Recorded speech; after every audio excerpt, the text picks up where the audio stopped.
बहुत समय पहले की बात है। किसी नगरी में एक युवा गुरु रहते थे और उनके कई शिष्य भी थे। उनमें से एक शिष्य उनके काफी करीब था। एक दिन वह उनसे आकर कहता है, हे गुरुवर, ऐसी कौन सी चीज है जो हमारा कभी इंतजार नहीं करती। इस पर वह गुरु मुस्कुराते हैं और अपने उस शिष्य से कहते हैं, तुम्हें क्या लगता है ऐसी कौन सी चीज है जो हमारा इंतजार कभी नहीं करती। इस पर वह शिष्य कहता है, हे गुरुवर, मुझे तो ऐसा लगता है कि जो लोग हमसे प्रेम नहीं करते वो हमारा कभी भी इंतजार नहीं करते। जो हमें नहीं चाहते उन्हें ये फर्क नहीं पड़ता कि हम क्या कर रहे हैं, हम कहाँ हैं। वे तो केवल अपने में ही मगन रहते हैं और वे कभी भी हमारा इंतजार नहीं करते। वो हमें धोखा देने से भी पीछे नहीं हटते। अपने शिष्य की ये सारी बातें सुनकर गुरुवर अपने शिष्य से कहते हैं, हे भंते, ये तुम्हारा भ्रम है। ऐसा कुछ भी नहीं है। इस दुनिया में बस एक ही चीज है जो हम में से किसी की नहीं है और वह हमारा कभी इंतजार नहीं करती। वह बस चलती जाती है, चलती जाती है। इस पर वह शिष्य कहता है, हे गुरुवर, वह क्या है। तभी वह गुरुवर कहते हैं, समय, जो हमारे लिए कभी नहीं रुकता। इसका कार्य केवल चलते रहना है और यह अपना कार्य बखूबी करता है। ये ना किसी का था, ना किसी का है और ना ही किसी का रहेगा। इसका कार्य केवल चलते रहना है। जो उसके साथ चलना चाहते हैं उन्हें तो वो अपने साथ लेकर जाता ही है, लेकिन जो उसके साथ नहीं चलना चाहते वह उन्हें भी अपने साथ लेकर ही जाता है। कुछ समय के साथ अपने पैरों पर खड़े होकर खुशी खुशी उसके साथ चलने के लिए तैयार रहते हैं, तो कुछ ऐसे भी लोग होते हैं जिन्हें समय के साथ चलना अच्छा नहीं लगता, लेकिन समय उन्हें भी घसीटता हुआ अपने साथ लेकर चला जाता है। किसी को आना हो या ना आना हो, वह कभी किसी का इंतजार नहीं करता। तभी वह शिष्य अपने गुरुवर से अगला सवाल करता है और कहता है, हे गुरुवर, ऐसी कौन सी चीज है जो हर किसी के जीवन में घटती अवश्य है और जो जीवन में निरंतर सत्य भी है और उसे कभी जलाया नहीं जा सकता। इस पर उसके गुरुवर मुस्कुराते हैं और कहते हैं, तुम्हें क्या लगता है ऐसी कौन सी चीज है। तभी वह शिष्य कहता है, हे गुरुवर, मुझे तो ऐसा लगता है कि हम मनुष्य का जीवन एक समान होता है। सभी के जीवन में सुख और दुख अवश्य ही आते हैं और यही एक ऐसी चीज है जो हर मनुष्य के जीवन में अवश्य घटती है। फिर चाहे वो मनुष्य चाहे या ना चाहे, लेकिन उसके जीवन में सुख और दुख तो आना ही है। हम मनुष्य अपने दुखों में अत्यधिक दुखी होते हैं और अपने खुशी में अत्यधिक खुश। इस पर वह गुरुवर अपने शिष्य की इस बात का जवाब देते हुए कहते हैं, भंते, जैसा तुम सोच रहे हो वैसा नहीं है। आगे वह गुरुवर कहते हैं कि इस पूरे ब्रह्मांड में, हमारे जीवन में, यहाँ तक कि प्राणियों के जीवन में भी केवल दो ही बात सत्य है और जो सभी के जीवन में घटती भी है। वह है किसी का भी जन्म लेना और अनिवार्य तौर पर मृत्यु को प्राप्त हो जाना। और यही दो ऐसे अटल सत्य हैं जिन्हें बदला नहीं जा सकता। और इसके अलावा जो भी तुम जानते हो वह सब भ्रम है, मिथ्या है। और जिनके बारे में भी तुम जानते हो, ये सारे भ्रम हम मनुष्य के द्वारा ही बनाए गए हैं। और जैसा कि तुम कह रहे थे कि हम मनुष्यों के जीवन में सुख और दुख ऐसी चीज है जो अवश्य घटती है, तो मैं तुम्हें ये बताना चाहूंगा कि यह तुम्हारा एक भ्रम है। सुख और दुख हमारे जीवन में होना ये हमारा एक भ्रम ही है, क्योंकि इसके निर्माता हम खुद ही तो हैं। इस पर वह शिष्य कहता है, हे गुरुवर, ये आप कैसी बातें कर रहे हैं। एक मनुष्य जो अपने बचपन काल से अपने मृत्यु के समय तक अपने पूरे जीवन काल में वह दुखों को छोड़कर केवल सुख बटोरने में ही लगा रहता है। और आप इसे एक मिथ्या कह रहे हैं, इसे एक भ्रम बता रहे हैं। और यदि यही सच है तो इसका अर्थ ये हुआ, हम में से हर एक मनुष्य एक भ्रम में जी रहा है। इस प्रकार तो हर एक व्यक्ति का जीवन पूरी तरह से व्यर्थ हो जाएगा। और यदि गुरुवर यही सच है तो फिर मुझे आप ही बताने की कृपा करें कि सत्य क्या है।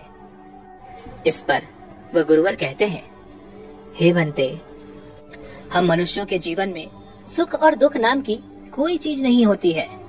इसे तो हम ही निर्मित करते हैं। यदि कुछ सत्य है तो वह केवल जन्म और मृत्यु ही है। और इन दोनों के बीच में जो हम मनुष्यों को जीवन मिलता है, उस पूरे जीवन काल में हम मनुष्य केवल सुख बटोरने के पीछे लगे रहते हैं और दुखों से पीछा छुड़ाते रहते हैं। लेकिन सच तो यही है कि हमारे जीवन में सुख और दुख नाम की कोई चीज नहीं है। इस जीवन काल में हम मनुष्यों की कुछ आवश्यकताएं होती हैं और उन आवश्यकताओं को पूरा करने के लिए हमारे पास हमें मस्तिष्क दिया गया है, जिससे हम उन सभी आवश्यकताओं को पूरा कर लेते हैं। और यह बड़ी ही सरलता से हो सकता है। लेकिन हमारे मस्तिष्क को जिस तरह का ज्ञान हम देते हैं, अधिकांशतः वह ज्ञान आसान चीजों को कठिन बना देता है। और जब ये कठिनाइयां हमारे सामने खड़ी होती हैं, तो हमें लगता है कि हमारे जीवन में ही सबसे बड़ा दुख है, जिस वजह से हम परेशान होते हैं। लेकिन जब हम उन्हीं कठिनाइयों का सामना कर उसे अपने जीवन से दूर कर देते हैं, तो हमें सुख की अनुभूति भी होती है। इस पर वह शिष्य कहता है, हे गुरुवर, आप जो कहना चाहते हैं वह मैं ठीक ढंग से समझ नहीं पा रहा हूँ। क्या आप मुझे इसे और स्पष्ट तौर पर समझा सकते हैं? तभी वह गुरुवर अपने शिष्य से कहते हैं कि मान लो किसी के घर पर कोई बच्चा जन्म लेता है, तो यह सुख की बात है या फिर दुख की? इस पर वह शिष्य कहता है, हे गुरुवर, यह तो सुख की बात है। यह तो बहुत अच्छी बात है, लोग इस पर खुश होते हैं। तभी वह गुरुवर कहते हैं, नहीं, यदि मान लो कि किसी व्यक्ति को लड़का चाहिए था और उसके घर यदि लड़की जन्म लेती है, तो वह दुखी हो जाता है।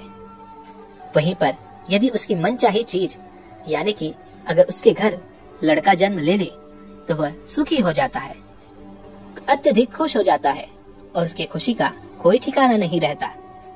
क्या लड़की का जन्म लेना एक दुख की बात है? इस पर वह शिष्य कहता है, नहीं गुरुवर, ये तो हम मनुष्यों की सोच होती है। हम मनुष्य किसी भी चीज को लेकर के एक ऐसी सोच बना लेते हैं जिसके कारण हमें सुख और दुख दोनों की ही अनुभूति होती है। यदि हमें हमारी मनचाही चीज मिले तो हमें सुख प्राप्त होता है, अन्यथा अगर हमें हमारी मनचाही चीज ना मिले तो हमें दुख होता है। तभी वह गुरुवर कहते हैं, अब इस बात को और ध्यान से समझने की कोशिश करो। तुम कहते हो कि हम मनुष्य अपनी एक सोच बना लेते हैं किसी भी चीज को पाने और ना पाने पर, और जो इस सोच से परे है, वास्तविकता में वही सत्य है। लेकिन जब हम इस धरती पर जन्म लेते हैं, हम मनुष्यों की इस सोच के साथ जुड़ जाते हैं, और जो सत्य है, यही सत्य सुख और दुख में परिवर्तित हो जाता है। इस पर वह शिष्य कहता है, हे गुरुवर, इसका क्या अर्थ? क्या हम मनुष्य के पास सोच नहीं होनी चाहिए? क्या हमारी सोच गलत है? तभी वह गुरुवर कहते हैं, सोच का होना आवश्यक है और सोच गलत नहीं होती, पर हर एक मनुष्य की सोच में समझ होनी भी आवश्यक है और अपनी सोच से अपने जीवन को एक सही दिशा देनी आवश्यक है। ठीक इसी प्रकार हमारे जीवन में भी कोई दुख नहीं होता, हम दुखों का कारण खुद बनाते हैं। जैसे कि एक माता पिता अपने बेटे से दुखी हैं, वहीं पर कोई बेटा अपने माता पिता से दुखी है क्योंकि उन्होंने उसकी जरूरतें नहीं पूरी की। वैसे ही कोई पति अपनी पत्नी से, कोई पति अपनी पत्नी से, तो कोई भाई अपनी बहन से। सभी एक दूसरे से ईर्ष्या करते हैं, जलते हैं, दुखी रहते हैं और वो ये भूल जाते हैं कि उनके पास सबसे कीमती चीज उनका यह जीवन है। स्वस्थ शरीर है, खाना पीना है, रहने के लिए अच्छा घर है, पहनने के लिए अच्छे कपड़े हैं, तो उनके पास क्या कमी है? जरूरत की जो भी चीजें उनके पास होनी चाहिए थी वो सभी है, पर फिर भी वे सभी लोग दुखी हैं अपनी सोच के कारण। इस पर वशिष्ठ कहता है, हे गुरुवर, तो क्या उन्हें दुखी नहीं होना चाहिए? जब मैं अपने सांसारिक जीवन में था तब मेरी पत्नी भी मुझ पर रौब जमाती थी, मुझे नीचा दिखाने की कोशिश करती थी। मेरी किसी भी बात का वह सीधे मुंह जवाब नहीं देती थी। वह मुझे हमेशा दूसरों के सामने दबाने की कोशिश किया करती थी। तभी इस पर वह गुरुवर कहते हैं, भद्दे, हमारे जीवन में सुख और दुख ये एक भ्रम है। दुख का कोई भी कारण नहीं होता। यह तो हमारी सोच है जो हमारे दुखों का कारण बन जाती है। पत्नी चाहती है कि पति उसकी बात सुने, उसकी बात माने। वहीं पर पति भी यही चाहता है कि पत्नी उसकी बात माने, उसकी बात सुने, उसकी बातों पर अमल करे। जहाँ पर एक पति चाहता है कि उसकी पत्नी उसके घर वालों से मिलजुल कर रहे, वहीं पर उसकी पत्नी यह चाहती है कि उसका पति उसके साथ कहीं और रहे, अपने घर वालों को छोड़ दे, ताकि वह एक दूसरे के साथ रह सके, समय बिता सके।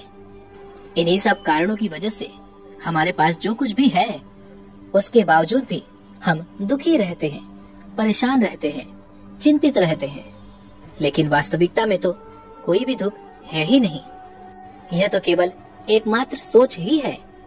अब यहाँ पर सोच अलग अलग व्यक्तियों की है, जिस कारण इन सोच में इतना ज्यादा फर्क है। इस पर वशिष्ठ कहता है, हे गुरुवर, तो इसका अर्थ क्या हुआ? क्या वास्तविकता में हमारे जीवन में कोई भी दुख नहीं है? तभी वह गुरुवर कहते हैं, हमारे जीवन में केवल एकमात्र दुख है और उसके बारे में तुम जानते हो। तभी वशिष्ठ कहता है, हाँ गुरुवर, इसके बारे में मैं जानता हूँ। मृत्यु, जो हम में से हर किसी को आनी है और इसके बाद हर कोई दुखी हो जाता है। लेकिन तभी वह गुरुवर कहते हैं, मृत्यु तो एक सुख है, लेकिन हमारी सोच इसे एक दुख मानती है और हम इसे दुख मानकर दुखी रहते हैं। लेकिन हम मनुष्यों के जीवन का तो केवल एक ही दुख होता है और वह है खाली पेट होना, भूख लगना, क्योंकि यही वह एक रास्ता है, एक ऐसी मात्र चीज है जो यदि खराब हो जाए तो हमारे जीवन का सबसे कीमती उपहार बिखरने लगता है, और वह उपहार है हमारा शरीर। इससे कीमती आपके जीवन में और कुछ नहीं है, और यही सबसे कीमती है। यह सबसे बड़ा सुख है, और इस सुख को हर कोई नहीं देख पाता, इस सुख को कोई नहीं मानता, लेकिन वास्तविकता में यही सबसे बड़ा सुख है। लेकिन हम इस जीवन में भ्रम में जीते हैं और हमें तो लगता है कि हमारे लिए स्वादिष्ट भोजन एक सुख है। लेकिन वास्तविकता में तो भोजन यदि स्वादिष्ट ना भी हो तब भी चल जाएगा, क्योंकि आपका पेट भरेगा और आपको पोषण मिलेगा, आपके शरीर को आहार मिलेगा, जो वास्तविकता में एक सुख है, लेकिन हम अपनी सोच के परे देख नहीं पाते। इस पर वशिष्ठ कहता है, हे गुरुवर, आपकी सारी बातें मुझे समझ में आ रही हैं, लेकिन अभी भी मैं साफ और स्पष्ट तौर पर आपकी सारी बातें स्वीकार नहीं कर पा रहा हूँ। मेरा मन आपकी इन बातों को स्वीकार नहीं कर रहा है। मुझे कोई ऐसा मार्ग बताएं जिससे मैं इन सारी चीजों को सोच के परे जाकर देख सकूं, वास्तविकता को देख सकूं। तभी वह गुरुवर कहते हैं, अगर ऐसी बात है तो इसका अनुभव तुम्हें खुद ही लेना होगा। आज मैं तुम्हें एक ऐसी शक्ति प्रदान करता हूँ, जब तुम प्रातः काल उठोगे तो इस शक्ति के प्रभाव से तुम्हारा सारा शरीर तुम्हारे नियंत्रण में होगा। हमारे इस शरीर को चलाने का जो नियंत्रण प्रकृति ने अपने हाथों में ले रखा है, वह नियंत्रण भी तुम्हारे हाथों में होगा। एक एक करके तुम अपने सारे अंगों को, अपने सभी सोच विचारों को खुद से नियंत्रित कर सकोगे। लेकिन एक ऐसी चीज है जिस पर तुम्हारा कोई नियंत्रण नहीं होगा, और वह है मृत्यु। इतना कहकर वह गुरुवर वहां से चले गए और वह शिष्य भी अपनी कुटिया में सोने के लिए चला गया। अगली सुबह जब वह उठा तो उसने महसूस किया कि उसकी सांसें पूरी तरह से रुक चुकी हैं। उसका दम घुट रहा था, वह छटपटा रहा था, हाथ पैर मार रहा था। तभी अचानक वह जमीन पर गिर पड़ा और उसी वक्त वह गुरुवर भी वहां पर आ पहुंचे। तभी उन्होंने कहा, भंते, तुमने अपनी सांसें क्यों रोक रखी हैं? सांसें लो, सब कुछ अब से तुम्हारे नियंत्रण में है। जब तुम सांसें लोगे तभी तुम्हें सांसें आएंगी। गुरुवर की इस बात को सुनकर शिष्य ने सांसें लेनी शुरू की और उसे सांस आने लगी। वह उठकर फिर से खड़ा हो गया। तभी गुरुवर ने कहा, यह जो प्रकृति है, यह प्रकृति तुम्हारा पूरी तरह से ध्यान रखती है कि तुम्हारी हर एक सांसों पर भी अपना नियंत्रण रखती है। लेकिन अब से यह नियंत्रण तुम्हारे पास है, तो इस पर तुम्हें ध्यान रखना होगा, अन्यथा तुम सांस नहीं ले पाओगे। गुरुवर की इस बात को सुनकर उस शिष्य ने अपनी सांसों पर ध्यान देना शुरू किया। लेकिन जैसे ही उसका ध्यान अपनी सांसों से हटता, उसकी सांसें फिर बंद हो जाती और कुछ देर बाद वह फिर से जब अपने विचारों को सांसों पर ले आता, तब फिर से उसकी सांसें शुरू हो जाती। ऐसे ही प्रातः काल से दोपहर का समय हो चुका था। तभी अचानक वह फिर से एक बार जमीन पर गिर पड़ा। उसकी दिल की धड़कनें बंद सी हो गई थी और उसे अब यह एहसास होने लगा कि मानो उसकी मृत्यु समीप आ चुकी है। लेकिन तभी उसके गुरुवर ने कहा, भंते, तुमने अपने दिल की धड़कनें क्यों रोक रखी हैं? इसे चलाओ। शिष्य ने एक बार फिर से धड़कनों के बारे में सोचना शुरू किया और उसकी धड़कनें शुरू हो गईं। उसकी धड़कनें कभी तेज तो कभी धीरे चलती, क्योंकि उसका ध्यान हमेशा अपनी धड़कनों पर नहीं रहता था। तभी अचानक उसे भूख का एहसास हुआ और भूख इतनी जोरों की लगी थी कि उसने आश्रम का सारा खाना खाना शुरू कर दिया और उसकी भूख मिट ही नहीं रही थी और उसका पेट इतना फूल चुका था मानो अब कभी भी फट जाएगा। तभी उसके गुरुवर ने कहा, तुम अपनी भूख को नियंत्रित कर सकते हो, तुम्हें सोचना होगा। जैसे ही गुरुवर ने कहा, उस शिष्य ने अपनी भूख को नियंत्रित किया। उसके बाद वह शिष्य अपने गुरुवर के साथ बाहर टहलने के लिए जा रहा था। तभी अचानक उसे दिखना बंद हो गया। वह इधर उधर टकराने लगा, गिरने लगा। तभी वह गुरुवर कहते हैं, तुम अपनी दृष्टि को भी नियंत्रित कर सकते हो, अपनी दृष्टि के बारे में सोचो। तभी वह शिष्य अपनी दृष्टि पर ध्यान देता है और उसे फिर से एक बार दिखाई देने लग जाता है। इसी प्रकार पूरे दिन कभी उसकी धड़कनें बंद हो जाती, तो कभी वह सांस लेना ही भूल जाया करता, तो कभी उसे जोरों की भूख लग जाती, तो कभी उसकी दृष्टि ही चली जाती। और ऐसा इसलिए हो रहा था क्योंकि वह सभी चीजों पर ध्यान नहीं लगा पा रहा था। जैसे ही उसका ध्यान हटता, उसके शरीर का वह अंग बंद पड़ जाता और उसे अपने मृत्यु के होने का एहसास होने लगता। वह उस दर्द को महसूस कर पा रहा था, लेकिन उसकी मृत्यु नहीं होती। जैसे ही वह अपनी सोच में अपने माता पिता, परिवार, सगे संबंधी या फिर सुख दुख, पैसा, धन दौलत के बारे में सोचता, वह जैसे ही इनके बारे में सोचने लगता, वो धड़ाम से जमीन पर गिर पड़ता था और उसे एक बार फिर से अपने शरीर को चलाना पड़ता था, ध्यान लगाना पड़ता था। और अब उसे यह एहसास हो रहा था कि उसके पास जो शरीर है, जिसका नियंत्रण प्रकृति के पास है, वह कितना महत्वपूर्ण है और अब उससे सहा नहीं जा रहा था। उसने अपने गुरुवर से कहा, हे गुरुदेव, अपनी यह शक्ति वापस ले लीजिए, मुझसे अब और नहीं सहा जा रहा। मैंने एक ही दिन में बहुत कुछ अनुभव कर लिया है और मैं अब इन चीजों को और नहीं बर्दाश्त कर सकता। कृपया करके अपनी इस शक्ति को वापस ले लीजिए।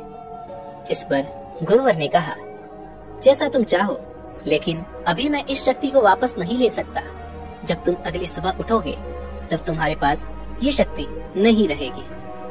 अगली सुबह जब वह शिष्य वापस अपने गुरुवर के पास लौटा तब गुरुवर ने कहा, अब बताओ तुम्हारे पास सबसे बड़ा सुख क्या है? तभी वह शिष्य कहता है, हे गुरुवर, इस दुनिया में हमारा होना ही सबसे बड़ा सुख है। इसके अलावा सब बेकार है, इसके अलावा सब मिथ्या है।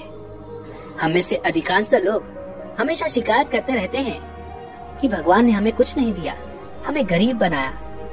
लेकिन वास्तविकता तो यही है कि उन्होंने हमें वह सब कुछ दिया है जो हमारे पास होना चाहिए था, और इसके लिए हमें उनका धन्यवाद करना चाहिए।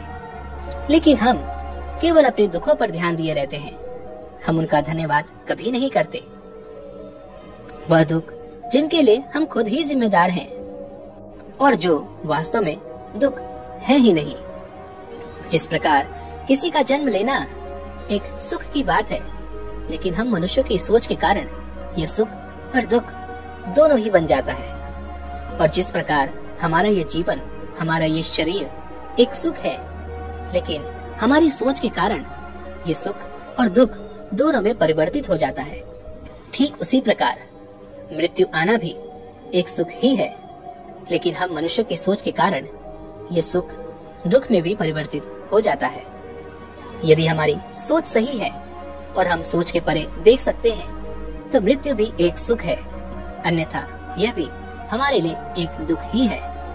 तो हमारे इस जीवन में न सुख है न दुख है, केवल हमारा जीवन है जो एक सुख है, लेकिन हमारी सोच के कारण यह भी एक दुख में परिवर्तित हो जाता है। और जन्म और मृत्यु के बीच में जो जीवन है ये हमारा अनुभव है, लेकिन हम इस अनुभव को व्यर्थ ही जाया कर देते हैं। हमें बनाने वाले ने तो हमें सुख ही दिया है, लेकिन हम इसे सुख के तौर पर नहीं देखते, बल्कि हम इसमें दुख ढूंढते हैं, दुखों का कारण ढूंढते हैं और अपने लिए दुखों की परिस्थितियां उत्पन्न करते हैं। बल्कि हमें तो अपने इस जीवन को, अपने इस शरीर को अहमियत देते हुए एक सीधा और सरल जीवन जीना चाहिए। लेकिन हम बेकार की परेशानियों में उलझना पसंद करते हैं। हम बेकार की परेशानियों को अपने ऊपर लेना पसंद करते हैं, जैसे धोखा, लालच, क्रूरता, ईर्ष्या, द्वेष, जलन, दुख, सुख, ये सभी भ्रम है। और जो व्यक्ति इनमें से किसी भी चीज में जी रहा है उसका जीवन भी एक पूरी तरह से भ्रम ही है। और जब उसके जीवन का अंत समय आता है तो उसके हाथ में कुछ नहीं बचता। जिस प्रकार पानी भाप बनकर उड़ जाता है, वैसे ही हमारा जीवन भी एक न एक दिन अवश्य समाप्त होता है और हमारे हाथ में कुछ नहीं बचता। इसलिए उस ईश्वर ने जो आपको सबसे कीमती चीज दी है वो है आपका शरीर। यही आपका सबसे बड़ा सुख है, लेकिन आप इसे सुख नहीं मानते। आप तो व्यर्थ के सुखों के पीछे भागते रहते हैं और अंत में क्या होता है, आपके हाथों में कुछ नहीं रह जाता और फिर हमारे पास रोने और बिलखने के अलावा भी कुछ नहीं बचता। दोस्तों, उम्मीद है कि आपने आज की इस वीडियो से जरूर कुछ न कुछ सीखा होगा। तो आज की इस वीडियो को लाइक और अपने दोस्तों के साथ शेयर जरूर कीजिएगा और हमें ऐसे ही सपोर्ट करने के लिए चैनल को सब्सक्राइब और घंटी बटन को भी जरूर से दबा दीजिएगा। चलिए मिलते हैं इसी एक और वीडियो में, तब तक के लिए अपना ख्याल रखें। धन्यवाद।